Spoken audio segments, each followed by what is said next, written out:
On this anniversary of September 11th, we don't just look back at what took place 11 years ago today, but what the next 11 years have meant for the United States, including our ongoing war with Afghanistan. In his exclusive one-on-one interview with President Obama, Ben asked the commander-in-chief about why the U.S. has been fighting in al-Qaeda in Afghanistan and Yemen, and yet seemingly supporting al-Qaeda in Syria. So what did the president have to say? This is a reality check you won't see anywhere else.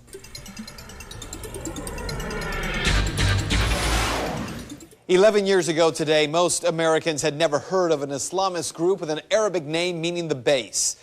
But within a matter of days and for the next decade, the name al-Qaeda would become synonymous with terrorism.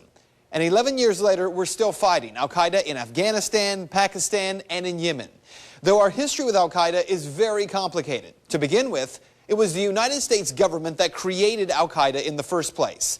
It was during the 1970s. The U.S. decided to create an Islamist extremist group to sow the seeds of discord in the Stans, like Pakistan and Afghanistan. The goal was to create problems for the Soviets. If you don't believe me, here's Secretary of State Hillary Clinton. To be fair, we had helped to create the problem we're now fighting. How? Because when the Soviet Union invaded Afghanistan, we had this brilliant idea that we were going to come to Pakistan and create a force of mujahideen, equip them with Stinger missiles and everything else to go after the Soviets inside Afghanistan. Now, history tells us the United States actually created this enemy al-Qaeda. Well, since 9/11, we've spent over $1 trillion battling al-Qaeda in Afghanistan, Pakistan, and in Yemen, not to mention the Iraq War, which was, if you'll remember, originally sold as a safe haven for al-Qaeda. That, of course, turned out to be false. So if al-Qaeda is our sworn enemy, why is the United States supporting al-Qaeda fighters as part of the Syrian opposition, just as we did al-Qaeda fighters in the Libyan uprising? Well, that was the question I posed to President Obama during my one-on-one interview with him. You mentioned about al-Qaeda during your speech, going after al-Qaeda in Afghanistan, certainly going after them in Yemen as well. Yeah. And yet there's some concern about the U.S. funding the Syrian opposition when there are a lot of reports that al-Qaeda is kind of heading up that opposition. How do you justify the two? Well, I share that concern, and so what we've done is to say we will provide non-lethal assistance to Syrian opposition leadership that are committed to a political transition, committed to an observance of human rights. We're not going to just dive in and get involved with a civil war that, in fact, involves some elements of people who are genuinely trying to get a better life, but also involve some folks who would, over the long term, do the United States harm. So what about what the president said there? It is true that publicly the United States is providing non-lethal support to Syria.